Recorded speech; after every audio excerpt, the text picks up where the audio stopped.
ഒരു തീരുമാനം എപ്പോൾ വേണമെങ്കിലും വരുമെന്ന് നമുക്കറിയായിരുന്നു. പക്ഷേ ഇത്ര പെട്ടെന്ന് ഉണ്ടാകുമെന്ന് നമ്മൾ ആരും തന്നെ വിചാരിച്ചിരുന്നില്ല. കേരള ബ്ലാസ്റ്റേഴ്സിൽ ആരും തന്നെ അടുപ്പിച്ച് 3 വർഷം കോച്ചായി നിന്നിട്ടില്ല. അതുപോലെ തന്നെ കേരള ബ്ലാസ്റ്റേഴ്സ് അടുപ്പിച്ച് 3 തവണ ISL പ്ലേ ഓഫിൽ കയറിയിട്ടില്ല. ഇതെല്ലാം നമ്മൾ കൈവരിച്ചത് ഒറ്റ പേര് കൊണ്ടാണ്, ഇവാൻ വുക്കോമനോവിച്ച്. പക്ഷേ എല്ലാവർക്കും നേടാൻ സാധിക്കാത്തത് അദ്ദേഹത്തിനും നേടാൻ സാധിച്ചില്ല.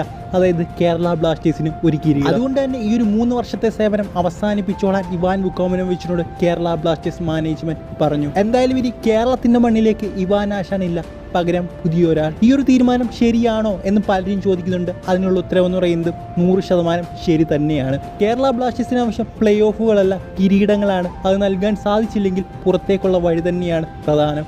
ISLൽ ഏറ്റവും കൂടുതൽ പണം ചെലവഴിക്കുന്നത് മോഹൻ ബഗാൻ സൂപ്പർ ജയൻസ് ആണ്. അത് കഴിഞ്ഞ് കേരള ബ്ലാസ്റ്റേഴ്സ് ആണ്.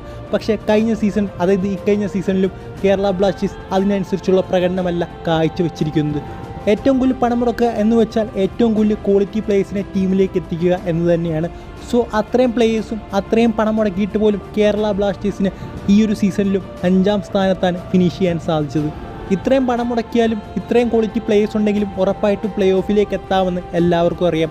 സോ അവിടം വരെ ഇവാൻ വുക്കോമനോവിച്ച് നമ്മളെ എത്തിച്ചു. പക്ഷേ അതിൽ കൂടുതലൊന്നും നേടാൻ അദ്ദേഹത്തിന് സാധിച്ചില്ല. 3 വർഷം അദ്ദേഹം കേരള ബ്ലാസ്റ്റേഴ്സിൻ്റെ കോച്ചായിരുന്നു. ആ ഒരു 3 വർഷത്തിൻ്റെ ഇടയ്ക്ക് എത്രയോ super cup, Durand cup, ISL shield trophy, അതുപോലെ തന്നെ ISL ട്രോഫി, ഇതൊന്നും അദ്ദേഹത്തിന് നേടാൻ സാധിച്ചില്ല.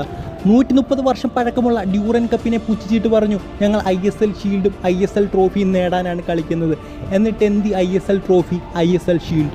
നമ്മുടെ ഇന്ത്യൻ ഹെഡ് കോച്ചായ ഇഗോർ സ്റ്റിമാച്ചിൻ്റെ കയ്യിലും അതുപോലെ തന്നെ ഇവാൻ വുക്കോമനോവിച്ചിൻ്റെ കയ്യിലും ഒരായുധമുണ്ട്. അതാണ് കമ്മ്യൂണിക്കേഷൻ സ്കിൽ. ആളുകളെ എങ്ങനെ കയ്യിലെടുക്കണം അതവർക്ക് നന്നായി അറിയാം.